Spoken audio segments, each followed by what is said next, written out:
معلنك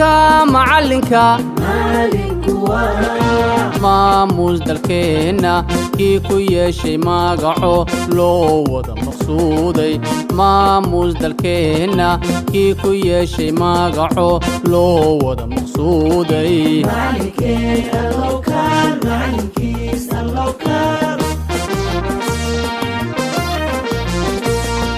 mugdiga iyo jahliga